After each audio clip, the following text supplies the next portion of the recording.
because we're live.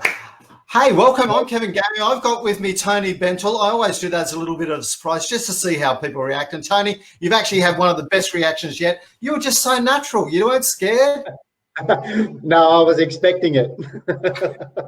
I know your tactics, Kevin. You've watched one or two of my shows to see what a tricky guy I can be. Look, today we're going to talk about websites. In fact, we're going to go way beyond websites and talk about the fundamentals you need for your marketing of your business. Is that right? Absolutely, yes. We're getting back to basics. Because you and I were talking about, websites are like backsides and everyone's got one. But more than that, we need our website to work for us. Yeah, for sure.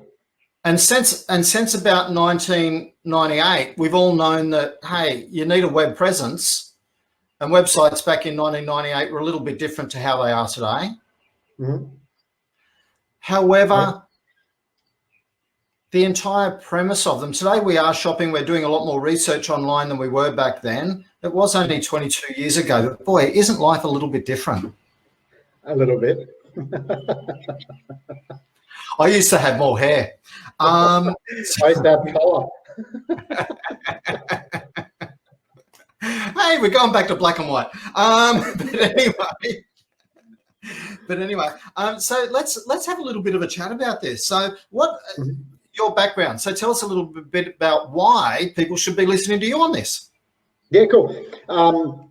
I started my own first business. So I left school, went through a couple of different career paths. Did my trade at boiler making, which seems like another lifetime ago, and it was. I got into sales, so I sold office equipment for a number of years, both in New South Wales and up here out of Brisbane. And it was through my sales role that I actually started my own business. So I was selling office equipment, acquired a couple of machines that were trade-ins, and the company I was working for didn't want them. I stuck them in my garage and I started offering local businesses, colour flyers, printing. I bought a distribution business, a leaflet delivery business, and that was how my printing and marketing business started. Loved most aspects of the business. Wasn't really a numbers guy, didn't really follow the numbers all that well, so I just employed accountants and bookkeepers to do that. Don't worry, I'm a reformed accountant and I don't like the numbers that much either, sometimes because they're not as pretty as they should be, but the other times, hey, we've retired from that, we're in the next part of our lives and let's do something else. But cool. So you then got into the whole marketing thing from doing the flyers and making sure that the messaging was getting some impact for your clients? Yep, for sure. Yeah, I don't know why. I don't know why I was, because a lot of business owners that I meet with, they can't stand the marketing side of business. They'd much rather get on with doing the business rather than generating business. So I'm not sure why. I guess I was just programmed that way, that I was fascinated by, I was intrigued by, putting $10 into a campaign and seeing if I couldn't make $20 out of it. I love that. I love the thrill of that. And it stemmed from there. I was delivering 40 odd thousand flyers every month for my own business. And yet every day I was told by our print clients who were getting business cards and envelopes and all the other print services, signage and things, when I would talk to them about the flyer delivery, I was told every day of that business that flyers didn't work, nobody should drop flyers, blah, blah, blah. And like I said to them, I get online and I was doing that as well. But I'd say to these people, why do you think I drop 30,000 flyers every month for my business? I wasn't a multi-millionaire where I just had money to burn and I thought I'll just go and do it for the hell of it. And one thing for me was I've always been, I say you've got to be original and everything else, but sometimes you don't have to reinvent the wheel. I looked at the companies that were dropping catalogs and flyers in my letterbox every week, Bunnings, Coles, Harvey Norman, some of the biggest companies in the country were at that time and still are, drop junk mail into letterboxes. Why? Because it works. So cool. So that's it. Everyone get offline. Just go back to flyers. Tony, you're out of a job. Actually, let's keep having this conversation. Let's keep talking. So this is a little bit about the background of it. Yep. And And this is where I keep talking about Frank Walker, right? I talk about him. I've got to get him on the show because I talk about him so bloody much. I'm going to ring him up. For him. I am going to ring him up because the reality is that we all know who Frank Walker is, yeah? Yep. You know where he's from.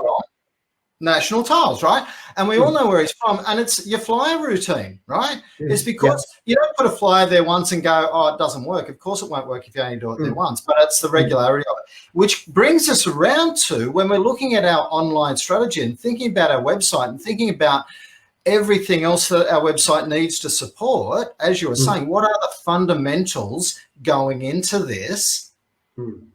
So let's have a bit of a chat about that.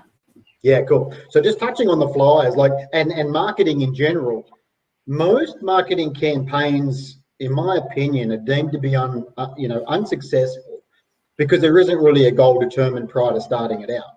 Now, when I went and dropped 30,000 flyers, was I expecting 100 phone calls or sales immediately? No, to be honest, I didn't really care about it. What I wanted my flyers to do was to build my local brand, was to build my local business. I wanted somebody from, I was based in around the Coomera, Pacific Pines, Oxenford region. That's where my business was. And I wanted the northern end of the Gold Coast. I wanted everybody, whenever they went and searched for flyer delivery business, whatever it was, I wanted them, when they went and Google searched, I wanted them seeing my business. And my data and my results were telling me. Then I owned a large portion, and I grew my business outwards from the center. So my flyer delivery, to be honest, I didn't care if I got an inquiry from it. Immediate phone call. I got them, and I was very good at it, but it wasn't the end goal. The end goal was to build up my website traffic and inquiries, and which it worked very well. So here's our number one goal. Is to have a goal. 100%. Yeah. Yeah, you know, people, it's funny, I relate it to... You didn't realise you were giving me the first point. I beg your pardon? You didn't even realise you were giving me that first point. Exactly. Look at an athlete. You know, an athlete goes and trains. Do they just go and train for the hell of it? Does a swimmer just go and run around the block, you know, every morning for a couple of hours? No, they work out what the end goal is. They work out that, okay, to swim 100-meter butterfly, the world record at the moment, I'm not sure what it is, I'm not a swimmer, but they work out whatever. Let's say it's 56 seconds. I'm just going out there. Yeah. So they work out that number. Now they got a goal. Now they turn around and they can actually work towards something. And they can go and jump in a pool, get somebody to stopwatch it, or it's probably all automated now, and hit the wall, and they can compare what it is that they're doing. And then next month, the next month, the next month, they can keep comparing and seeing if what they're doing is actually working. It's, you know, it's the same with your marketing. Work out an end goal. The end goal can change. It's, you know, unlike a world record that is going to be cemented until somebody else achieves a better time. Your marketing campaign and result can change, and it will, but at least start with something. And my first recommendation is the first goal should be to get your marketing for free. Because I ask everybody that I meet with who pays for your marketing, and 99% of people turn around and say, well, I do, I'm the business owner. It comes out of my budget, my wallet, whatever. I say, well, that's not marketing then. Your marketing should be generating enough income so your customers pay for it.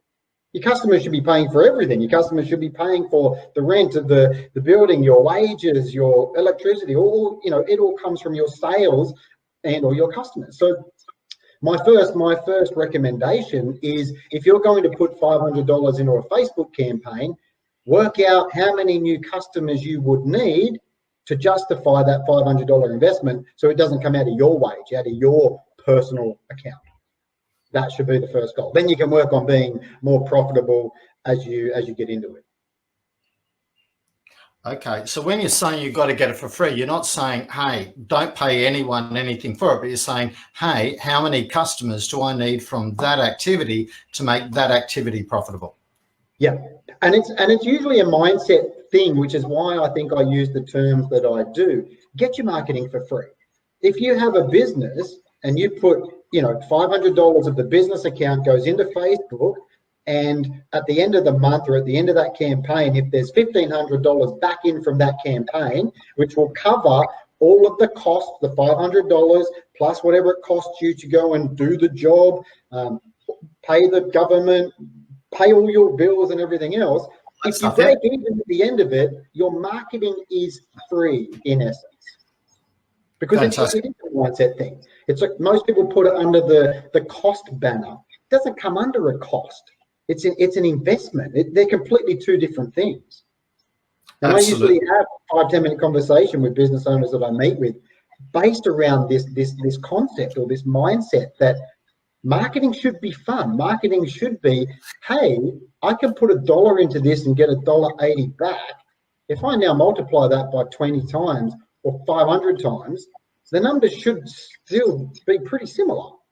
Yeah, absolutely. That's a really cool point, because if you're not getting $2 back for every dollar you're putting in, why are you investing more? You know, I've run a marketing campaign in the past where I wasn't making $1 for every dollar I put in. I was probably getting 60 cents, and the marketer was saying, "Hey, you need more money because you don't have the presence, because you need to put more money in this." And going, hang on, if it was working, I would put more money into it, but what we're doing isn't working. There would be more to it than that. I'd have to look at the specifics of the campaign. I'm not going to say, as a general rule of thumb, if somebody comes to me and says, hey, listen, I want to run a Facebook campaign, I've got a budget of $100 for the total campaign, I won't run the campaign. Because you do need to get the data there. It's not a big enough survey in it, because what you're doing is you're surveying. It's like if you said, okay, I want to run a survey, want to go out to 10 people and ask 10 people what color car they prefer to drive. Do they prefer, out of 10 people, you may get 10 people come back and say, we prefer white cars. You may get 9 of them say, oh, red cars. It's not a big enough. So, I'm sort of off subject a little bit, but that would be, if you run a Facebook campaign, if you ran the Facebook campaign, you can obviously track it over time, but you really need to give it a decent enough crack. So, but you're right. After a couple of months, $500, $1,000 in, if you're not seeing good returns, you need to shoot whoever's running it, and obviously stop it. So. But as you said earlier, you need to build on what you already know and where you're at, and that was a point that you probably even forgot that you made. But how can you build on what you've already got? 3 was, get your marketing for free. Think of it as an investment. Look for your return on investment, and so your investment is getting paid for first, after you've been paid. Think of it as a survey. So we're actually talking about websites and other stuff. So when we're thinking about all of this, does this come into thinking about our website? Yeah. So websites are, I won't say one of the biggest investments you'll ever make, but they're certainly one of the most important investments you can make for your business. So I see on Facebook groups all the time, somebody jumps on there and says, hey, need a new website, what do I do? And of course you'll get 500 replies or comments on there with everybody's opinions. And that's cool. That's the beauty of social media, and that's what it's there for. One thing I would say is that what's right for you isn't necessarily right for the person next door or the person that you're commenting on. We all love to feel like we're helping out. We all love to give advice. But to me, quite often we can be doing damage if we don't know much about the subject. So, if I don't know much about the subject, I'd much rather say, hey, somebody asked me something and I don't know. I'm going to be the first person to say, listen, I don't know. I'm certainly going to go research it and learn it if I feel I need to. But I would recommend you go and speak to A, B, or C, because they're the specialists in that field. So for me, this leads into websites and the differences between websites. Obviously, Wix and Weebly and Google My Business, Google have a template websites out there, and then of course everybody's heard of WordPress. I see all the time comments, oh, you don't need to go and build a WordPress website. My Weebly website works perfect for me. The key differences between these are the results that you're going to get out of them both. Now, I will say WordPress when I'm talking about a proper coded, a developed website with the intent of achieving results from search engine. And obviously Google's the biggest. So for me, straight out, if you want to rank on Google My Business, and I'll lead in this a little bit more, but in essence, if you want results from search engine, look at a WordPress website. That's my advice from about 8 odd years now in the digital marketing space. Looking at thousands of websites that we've audited, thousands of businesses that we've audited over the years, and the results, it comes back to WordPress. I don't see any real reason to look outside of WordPress as a general rule of thumb. And again, I'm saying there are always exceptions to the rule. You don't own WordPress, do you? I wish. I wish I had shares. I have no shares in WordPress. I don't get paid by WordPress whatsoever. If you called up 50 of the digital marketers in this country or around the world and said, hey, what should I build a website on? Is WordPress good? You will get 45 at least say, go ahead. Fantastic. I knew the answer to that. Now, well, you may have had shares in them, but because you think they're an awesome investment, but you don't own WordPress per se. So, so think about one, investing in a quality site that's going to be easy for your search engines to read and understand, so that they will help. So that'll just help you rank better automatically. Yeah. There's a lot more to the back end of WordPress and things like, that we can optimize. Don't be scared by the search engine optimization. With Weebly and things like this, are they better than nothing? 100%. If you're a brand new business with no budget whatsoever and you need a web presence, but you don't have a couple of grand to invest in a decent WordPress website, and I'll lead into why I sort of talk about $2,000 to $3,000 for a half decent website nowadays, mainly because of content things that go into it. But yeah, if you've got nothing at all, absolutely, you build your your templated website and get it live, and start driving traffic through other means to it, social media and things like this. If you're handing out flyers and driving traffic, you need a somewhere where they can actually go. It can help start building your profile and brand. General rule of thumb: will your Wix or Weebly website rank as good as a WordPress site if the WordPress is built good, top notch? Generally, no, we're not seeing that. So will that be the same in the future? I don't know. Watch this space.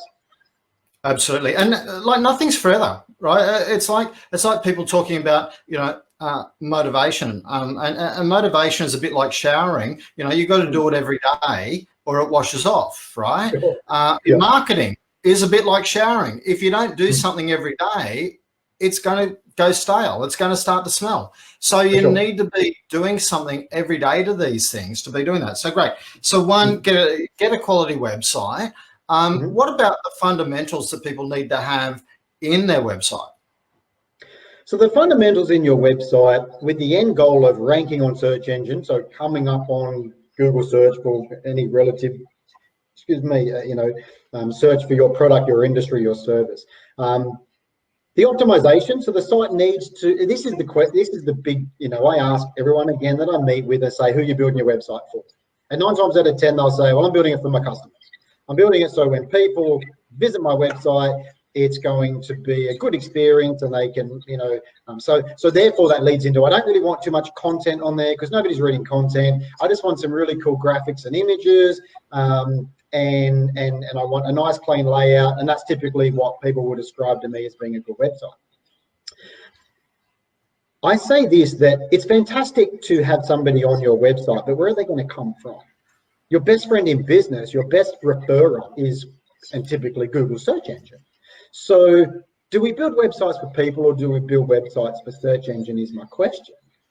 And my answer to that is you need to build for both. If there was one slightly larger percentage or portion that I would focus on, for me, it would be search engine. Because at the end of the day, and this is when I think of sort of businesses that we market for, local businesses, your trades businesses, your services, your lawyers, your professionals, the end goal for me, if they employ me for, sorry, I'm getting a bit overzealous, shaking the table. If somebody comes and engages with me to help them with marketing, 9 times out of 10, my end goal is to get the phone ringing. I'll be honest. I don't care if I say, if I don't, I'll say this tongue in cheek, like growing your website traffic and all the rest of it's going to happen. But if I can get your phone ringing 5 extra times a day, most people are stoked with that. That's the end goal. But the website is a massive portal to that. So build your website, make sure that it's optimized, it loads very quickly. Content is the biggest factor that goes into websites. Content. Google's crawling your website as an average once a week. The crawlers, the bots that everybody hears about. I thought they were crawling it the whole time. It's only like once a week that they check it out. It depends on the site, but as an average, if you looked at, most businesses that, that would be either watching this or involved in BSB or that you would come across, as an average. Some it's visiting, crawling every single day.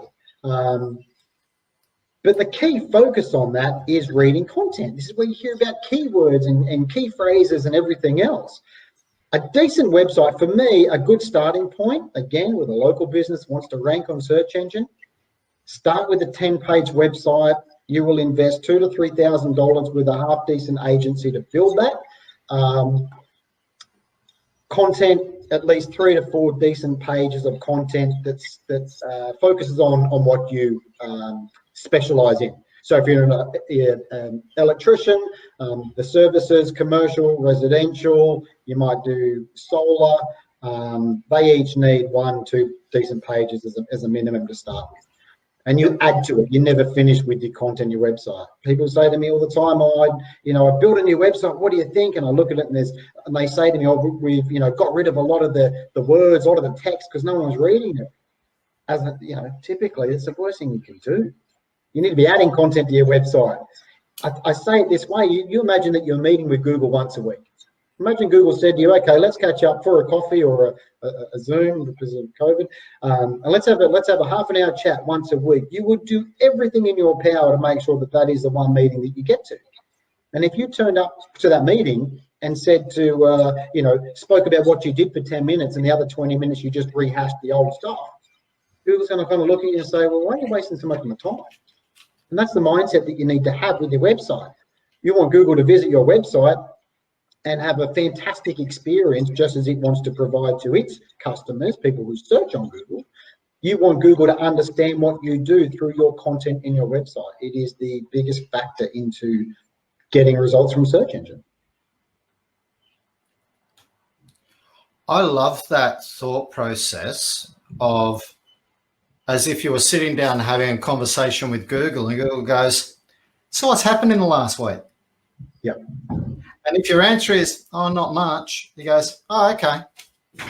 And he's going off to sit and talk to his next mate who's going to tell him all this stuff's been happening. Who's he going to be sending people to? And really the mistake there was thinking that Google was a boy. Probably not. There was a couple of links that I did email through to you prior to us starting, and I hope you got that.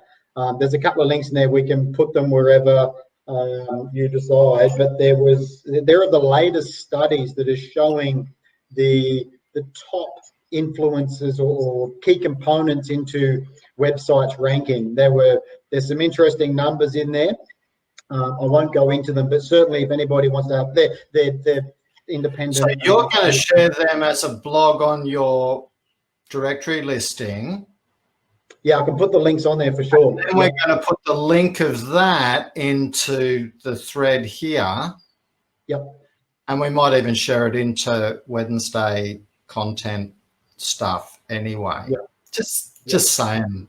That might be good. Absolutely. That might be a good thing for us to do for both you and for your own website and for Brisbane Small Businesses website and for our Facebook community. And we're helping everyone, and Google will love us. Yeah, well, these not as much as if I had written the blog content myself. However, what I did send through to you. I'm not saying that exact thing. You're going to put some pretty words around that. Yeah. No, absolutely. But the links, the content in those links is it's really, really good. It's in actual fact, it's brilliant. So we're talking millions of pages that this study has been done on. And that's going to be our secret sauce stuff that Tony's going to share with you. But you've got to go and find him on the Brisbane Small Business Directory, or you've got to have a look down here and follow it and do that stuff. Yep. Better make a note to do that. Highly confidential, but awesome information. It really is awesome information. I had a glance at it before I got on here, and great stuff. But I'm not allowed to say anything in case my knowledge of it isn't as thorough as it should be right now. So, Tony, so that was the content bit, and make sure you're putting new content in all the time, because that's what Google will love. What else? What else does Google love? When it comes to websites, load speeds, the content within your website, things like this. So what I would say, and I could talk for hours on the back end stuff and the optimization and whatever else.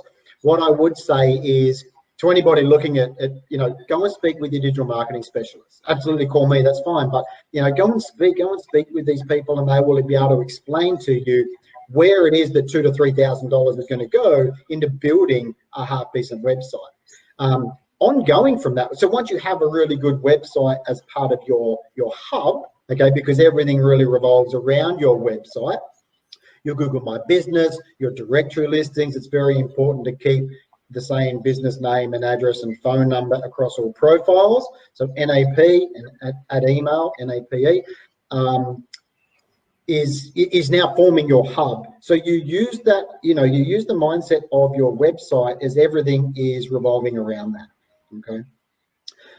You asked a question as far as what does Google love. So once you have a really good platform, a really good hub built, again, one of the best things you can do is meet with Google every week, add some fresh content. That might be once a month. That's where your blog comes into it. So again, most people, when I talk about blog, they roll their eyes and say, I tried to write a blog once. I got 300 words in and, had writer's block and couldn't write anymore. Again, it's a bit like the old dropping the flies. If we don't know what we want out of it or why we're doing it, writing a blog is, it's hard work. So the content writers and people who are out there writing content for websites, I take my hat off to you, because I'm not very good at it. I do it only because I know the value, that we get out of it. But I hate doing it.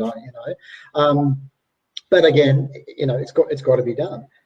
So the value that comes from your blog is you're uploading your blog hopefully to your website. Your website now becomes another page bigger. There's a few studies that have been done. I can't remember the exact number, but the average web page that ranks, number one, say on Google, has 1,000 something words or 1,100 words to it or something like that. So, again, if you want to write content and want to have that opportunity for that web page to rank well on search engine, writing 200 words, can it work? Yes, but will it work? Probably not, as opposed to the competitor or somebody else who's written content with 1,400 words. So just keep that in mind. That's important, really important point that you brought up there, and it was kind of a throwaway line, as opposed to your competitor.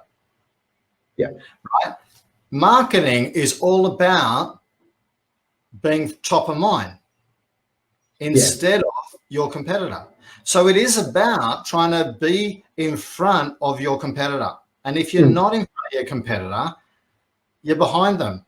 Just like in that. Anyway, we won't go into that movie. If you're not first, you're last. But anyway, it was a Will. Ricky Bobby. What's that? Talladega Nights. Talladega Nights. That's the movie. If you're not first, you're last. Right. Yeah. But anyway, so it's a little bit like that in marketing, because there's when somebody puts money on the table, there's no second prize. They don't share it out with all the people that they thought about buying from. They only give it to one person. And it's really important to be remembering this when we're thinking about marketing. You also mentioned to me before coming on another strategy that you had to be with 4 or 5 local. The directories. Yeah, that's it. So what forms that hub? Funny you should mention that. What forms that hub is your website, or what I call the foundation. So your website. You want, whether you're doing this any good, a quick check is to actually go and Google search your own business. If you go and Google search your own business name, so if somebody searches for Media Booth Australia, go and have a look what happens. The whole of page 1 is owned by Media Booth Australia, rightfully. I'm asking Google for Media Booth Australia. And I don't expect or want to see anybody else on there. And as a business owner, you don't want to see anyone else on your page. So how you get that is build a fantastic website. Another telltale sign, if you've got a good website with decent content, is the internal page links that you'll see underneath your main website. So again, search for your business name. Ideally, you want to see your website. Ideally, you don't want to see any competitors running ads there. You want to see your website, your internal page links. Underneath that, you will want to see or how you achieve those listings for you, directory listings.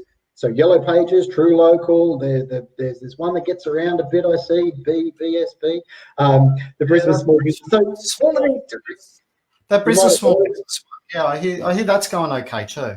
Yeah, it is.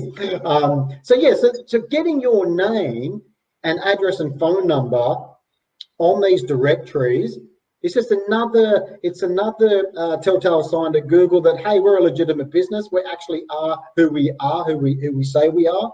Go and check out our directory listings and social media profiles. So I'll get on to Google My Business in a minute, because I do include that in socials, kind of. Obviously, Facebook, Instagram, Twitter, LinkedIn, YouTube as a foundation. Get your business onto these directories, and you've got a pretty good chance then of owning that page one. Google My Business is its own. It's fantastic. The amount of people that are utilizing it properly is probably about 1 in 50, if that.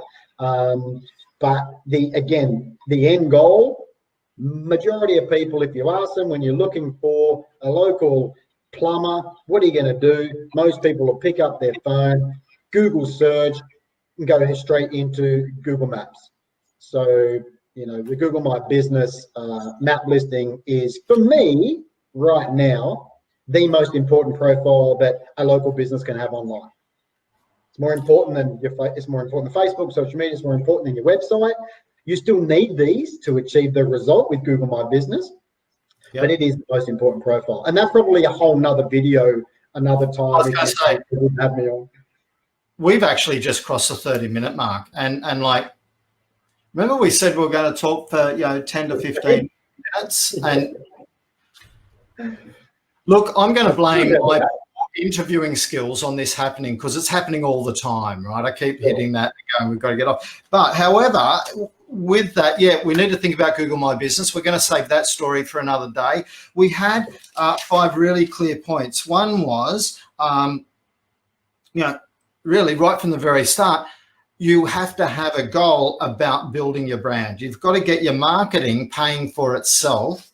Then when we're thinking about our website, invest in a quality website, because that will pay itself off time and time again, because your goal needs to be to rank, not to be pretty for your customers, but to be pretty for Google, and treat Google as your best mate that you're going to catch up with weekly. You're going to have an awesome conversation about all the new stuff that's there because you've been putting it down into your website. We talked about load speeds. We talked about the importance of NAP, your name, address, phone number, even email, so it's come into Nate, and making sure that that's consistent across all your different stuff. And then make sure that Google believes that you say who you are by having your website and your stuff found on a number of different directory listings and that sort of stuff. So I think they got plenty of stuff to go on and do there. Cool. And the thing is, like I say this, that everybody gets the emails and the phone calls from SEO experts from all around the world and whatever else. Just bite the bullet, go and get an audit done. Get an audit from a reputable company that is local to you, that's at least in the country, if not in the state. And because there's some pretty powerful tools that we as an agency subscribe to and use every month, that you're now going to get the benefits from that. So shoot me an email, jump onto our website. We offer to run what I call 15 for free.